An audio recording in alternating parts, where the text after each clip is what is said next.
Hello again, friends. It's Miss Holmes here, coming to you from my happy place, my beautiful kindergarten classroom, room C2, right here at Jack London Elementary School, also known as the cutest little class in town. Before I get started with another amazing book for you today, I would just like to ask you to please remember to push that button down below, subscribe. I need your support. I need your subscriptions, friends. It's totally free, and you will continue to help me to build more books in my library, to put more books on this website, and to share the love of literature with all of those friends all over the world, littles and bigs alike, who love the magic of reading. So thank you for your support, and thank you for subscribing.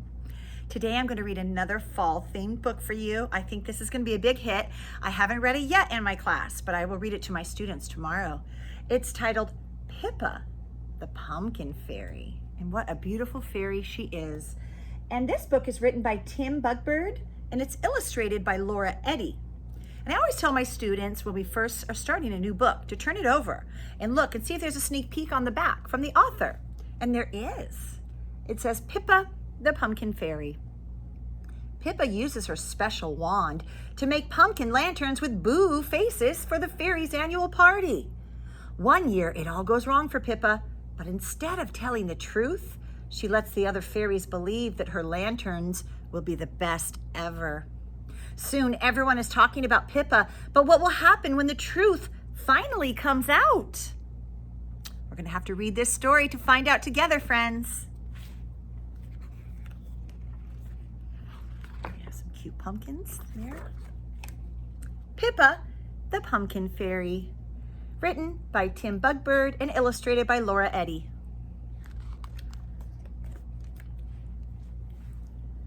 When Pippa first used her fairy wand, it was shiny, sparkly, and new. One whoosh made a pumpkin lantern, and a swoosh made a face with a boo. The lanterns were made for a party that came around once a year when leaves were turning golden and winter was drawing near. Yes, autumn, fall.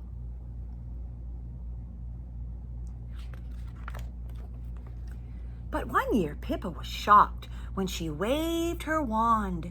She found all the wrong kind of lanterns in a row by her feet on the ground. Oh, those do look different. There's gingham and polka dots, and there's flowers and stripes, and oh, very unique pumpkins indeed. When Penny and Bee came over to see how Pippa was getting along, she panicked. And she covered up the pumpkins. Great, she said, nothing's wrong. The lanterns are just so booey that I hate to hide them away. They're under this cloth so no one can see until the party. And that's where they'll stay.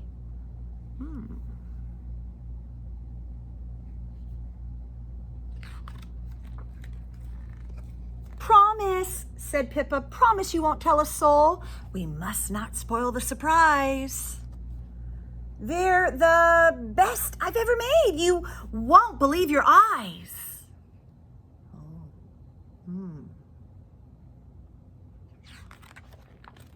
But Penny and Bee could not resist telling a friend or two. The news was so big, and they didn't know that what Pippa said wasn't true. As Penny was talking, Prue overheard and called Maisie, her very best friend, who spread the word on Flitter. Pippa's pumpkins began to trend. Oh, the word is spreading, but unfortunately, it's not the truth. Talk of beautiful pumpkins soon made the national news. It says, breaking news, Pippa's beautiful pumpkins. And still Pippa's wand would not work. She didn't know what to do. The rumor was getting out of hand. It was all a terrible mess. But the longer she left it, the harder it was for Pippa to try to confess. Yeah, Pippa. It's always better to tell the truth. The day of the pumpkin party arrived, and the fairies couldn't wait to see just how truly amazing Pippa's lanterns were going to be. Pippa nervously peeked outside, watched by a TV crew. "It's time at last," the presenter announced. "Pippa, Pippa, over to you. It's a lot of pressure.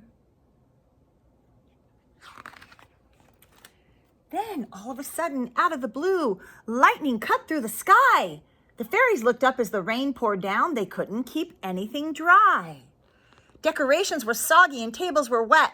The cakes and the snacks were soaked through. The party was ruined, or so it seemed. There was nothing the fairies could do.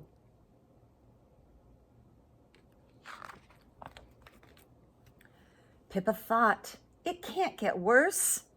I might as well come clean.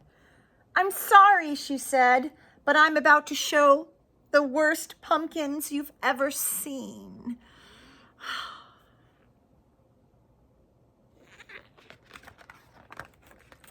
There was a gasp, and then stony silence, followed by laughter and cheers. The fairies were applauding Pippa. She couldn't believe her ears.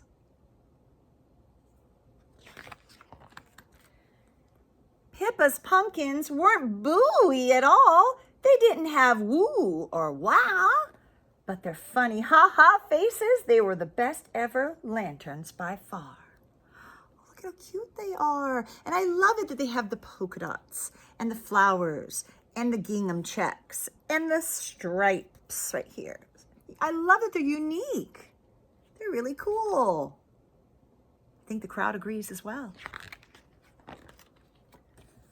We're sorry we started rumors, said Bee. Pippa said, I'm sorry too. I got into such a muddle. I should have been honest with you. Yeah. The fairies put on their ponchos to protect them from the rain.